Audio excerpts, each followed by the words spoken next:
8h38, vous écoutez NC La Première, deuxième partie de questions-réponses consacrée aujourd'hui à la formation en communication, ou plutôt en création de visuels pour améliorer sa communication. Et aujourd'hui, on va s'intéresser à un outil créé par une Australienne et qui rassemble 160 millions d'utilisateurs. Un outil dont on vous parle souvent et qui pourrait bien changer votre vie tant il est intuitif, simple d'utilisation et gratuit dans sa version basique qui est déjà très bien. Et pour en parler avec nous, notre spécialiste du marketing digital, Marie Di Maggio. Bonjour. Bonjour Sidi. On rappelle aussi que vous êtes formatrice agréée aussi bien pour des particuliers que pour les entreprises. Et donc on va parler de Canva qui change la vie. Et savoir s'en servir pourrait faire passer notre communication au niveau suivant. Qu'on soit artisan, plombier, cake designer ou qu'on ait une entreprise d'espace vert, Canva peut nous aider à mieux communiquer. Mais qu'est-ce que c'est Canva et pourquoi c'est si populaire ? Alors Canva, c'est un outil qui est populaire parce qu'il a vraiment rendu la création facile pour les débutants. Autrefois, tu vois, la création de visuels, il y avait un côté un petit peu technique qui était plutôt pour les personnes dont c'est le métier, donc pour les graphistes professionnels. Et c'est vrai que Canva est venu mettre un petit coup de pied là-dedans et a produit un outil aujourd'hui qui est simple et qui est accessible même pour les débutants. Et donc, il s'adresse à qui ? Est-ce que c'est que pour le graphiste ou c'est vraiment pour les personnes lambda ? Alors Canva, c'est un outil de création qui va pouvoir être utilisé par toutes les personnes, que ce soit des particuliers, des professionnels, du marketing digital, mais aussi dans d'autres domaines. C'est vraiment un outil qui a vocation à répondre à tous les besoins, sur lesquels on va pouvoir créer évidemment des visuels, donc des contenus pour les réseaux sociaux, mais aussi des contenus pour des impressions en presse, par exemple, des impressions. On peut faire des dossiers de présentation. On peut tout faire avec Canva. On peut faire des cartes de visite, on peut faire des sites web, on peut faire des visuels. Là-dessus, il y a de quoi faire. Quelle est la différence entre la version gratuite et la version pro ? Ça va être au niveau des fonctionnalités auxquelles tu vas avoir accès, puisque en version gratuite, forcément, il va y avoir quelques limites. Donc la version pro, elle va surtout simplifier la vie sur le choix en fait, des éléments que tu vas pouvoir intégrer à ton design et sur certaines fonctionnalités aussi, notamment de retouche d'images, qui vont être plutôt réservées au compte pro, qui représente un investissement, si on peut parler d'investissement, d'à peu près 10 € par mois. Donc ça reste un outil qui est quand même très accessible en termes de tarifs. Effectivement. Et donc, si on est débutant, on peut très bien se familiariser déjà avec la version basique gratuite. Bien sûr. Et après envisager de passer en pro. Alors, comment justement Canva simplifie-t-il cette création de contenu pour les non-designers ? Je pense que le plus gros atout de Canva, c'est sa bibliothèque d'éléments. Je ne sais pas si tu te rappelles, à l'époque, quand on faisait des PowerPoint ou des Word, tu sais, les vieux Word Art qu'on intègre des fois. Et on était trop contents. On était trop contents. Et du coup, tu allais chercher tes images sur Internet à droite à gauche, puis tu essayais de faire un truc et bon, c'était ce que c'était, quoi. Et aujourd'hui, avec Canva, tout ça, c'est simplifié puisque tout est réuni dans un seul outil. Donc, en fait, je pense que la plus grosse force de Canva, c'est ça, en fait, c'est d'avoir réuni toutes les fonctionnalités principales dans un outil qui est quand même simple à prendre en main. Et on vous le rappelle, sur cet outil, on peut faire vraiment de tout, des affiches, des flyers, des présentations, si vous avez genre des PowerPoint, des sites internet, vous l'avez dit, des stories sur Instagram. Même pour les enseignants. Ah oui, des supports pédagogiques. Ça fait partie vraiment des cibles de Canva, de développer des supports d'apprentissage pédagogique, notamment avec cet outil. Ouais. Et d'ailleurs, il y a des tarifs pour les profs. Ah, et d'ailleurs, BIS, on va faire une émission sur les prompts ChatGPT et on vous expliquera que si vous êtes enseignant, il y a une façon d'utiliser ChatGPT avec Canva qui va vous générer votre visuel sans que vous ayez trop à réfléchir. Autrement, il y a des modèles où on peut partir de zéro. Il y a les deux. Alors, c'est vrai que les modèles, ça offre une base de travail qui va simplifier parce que les éléments sont déjà positionnés de manière harmonieuse et qu'on a des contenus qui sont quand même pros. Après, là où ça peut demander un peu de temps, c'est que souvent, du coup, on passe beaucoup de temps des fois à adapter un design et parfois, ça peut avoir plutôt l'effet inverse. Donc, voilà, c'est chacun sa manière aussi d'aborder l'outil et ses préférences. Et il faut que ça nous plaise. Exactement. Quels sont les outils et fonctionnalités les plus puissants de Canva ? Alors évidemment, il y a toute la partie retouche d'image avec ce qu'on appelle le studio magique qui va regrouper ce qu'on faisait à l'époque avec, et qu'on fait toujours aussi avec Photoshop, mais du détourage, tu vois, supprimer les arrière-plans, utiliser la gomme magique pour gommer des petites imperfections. C'est sûr que ça a vraiment donné une nouvelle dimension à Canva. Après, moi, personnellement, la fonctionnalité que je préfère, c'est la fonctionnalité de création en bloc qui va te permettre en fait, de travailler, tu vois, sur un tableau où tu vas rentrer toutes tes données et ensuite de générer une quinzaine de visuels comme ça en quelques secondes grâce, encore une fois, avec des fonctionnalités qui ont été développées avec l'IA. C'est vrai parce qu'avant avec Photoshop, il fallait faire des calques, c'était un peu compliqué. Le détourage, il fallait être vraiment très précis. Là, en quelques clics, vraiment, si vous n'êtes pas graphiste ou designer, ça peut vraiment vous simplifier la vie. Et quels sont les éléments à personnaliser en priorité pour que son design soit unique? Je pense que ça passe par l'identité visuelle de la marque, de l'entreprise. Donc ça va être les couleurs, ça va être les polices et le choix aussi des visuels qu'on va intégrer. C'est un peu souvent là aussi qu'il y a un vrai enjeu, c'est de trouver des photos qui donnent envie et qui soient aussi, qui reflètent le marché, qui soient voilà, dans ce qu'on voit aujourd'hui, quoi. Et on peut aussi prendre ces photos, les importer sur Canva, les détourer, Bien les sûr. intégrer à son visuel. L'idée, c'est vraiment de se l'approprier et de pouvoir personnaliser. Tout à fait.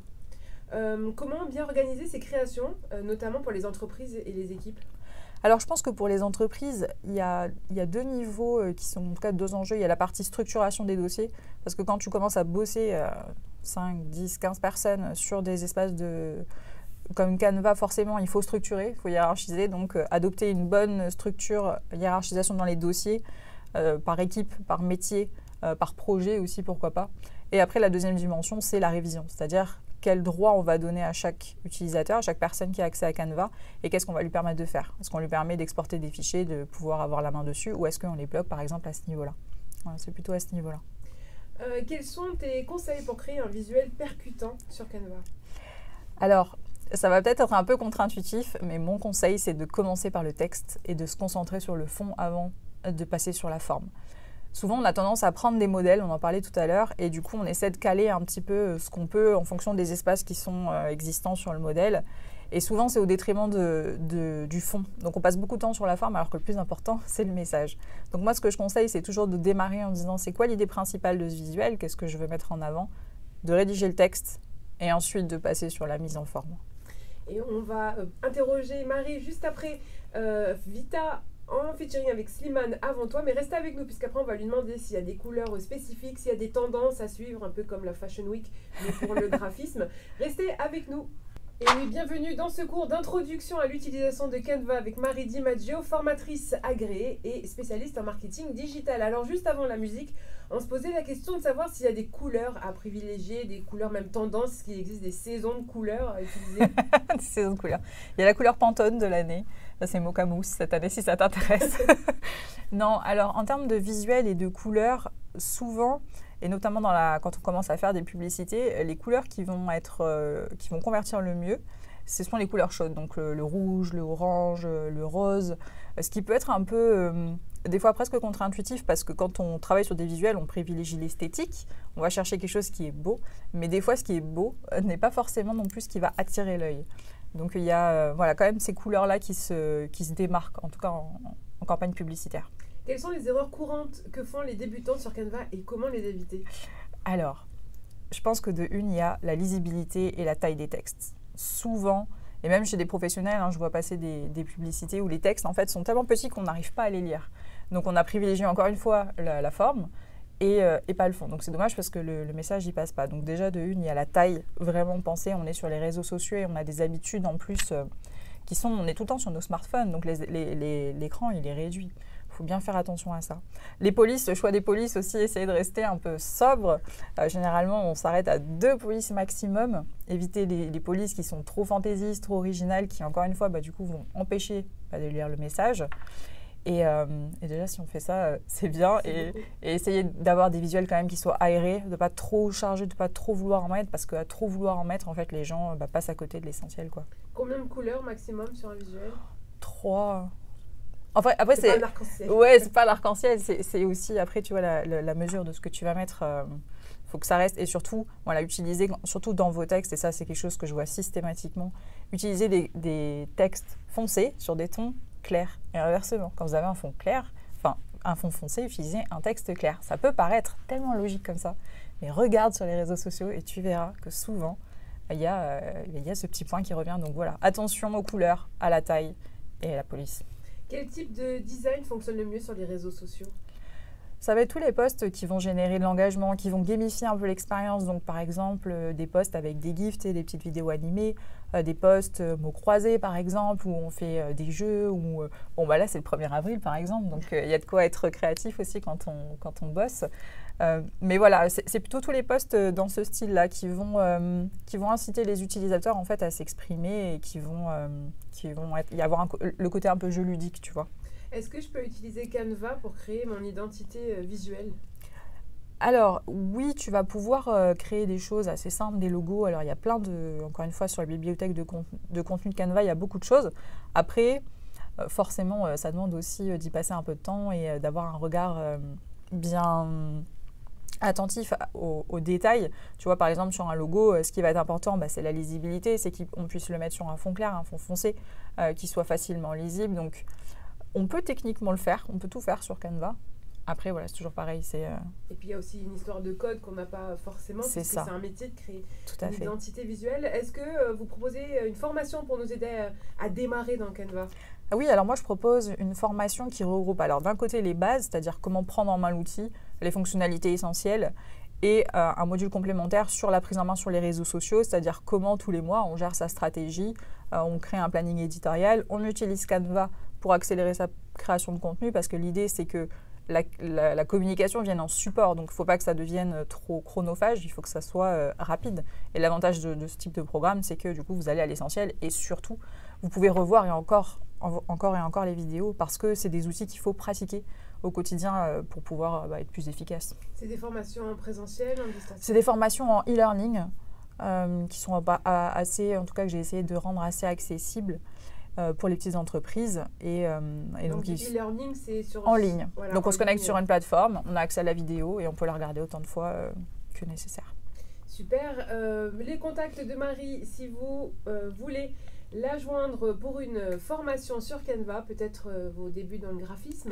Elle est joignable au 73 01 07. Vous avez une page Facebook, Bloom Communication. Tout à fait.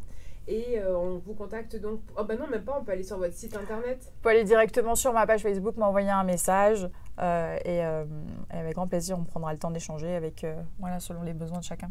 En tout cas, Canva peut vraiment nous aider à mettre le pied à l'étrier. Et ensuite, si on veut développer une stratégie marketing, combien de temps ça prend ? Après, je pense qu'il faut se simplifier la vie. Donc, réfléchir et utiliser Canva de manière à ce que ça vienne s'intégrer dans notre utilisation. Moi, par exemple, je n'ai pas toujours le temps de penser à faire des stories. Si on parle des stories. Du coup, je vais avoir des templates, c'est-à-dire une série de 10-15 photos que j'ai dans mon téléphone tout le temps. Et en fin de journée, je vais utiliser ces modèles-là qui sont entre guillemets neutres et je vais utiliser mon texte. Et pareil avec les posts. L'idée, c'est de créer des modèles de documents qu'on peut facilement modifier pour que la création, ça prenne pas trop de temps, tu vois. Merci Marie. Dimadjeu d'avoir été avec nous ce matin. On se retrouve dans quelques secondes dans Micro Vert avec Delia. Et merci à Christophe Josmith à la réalisation.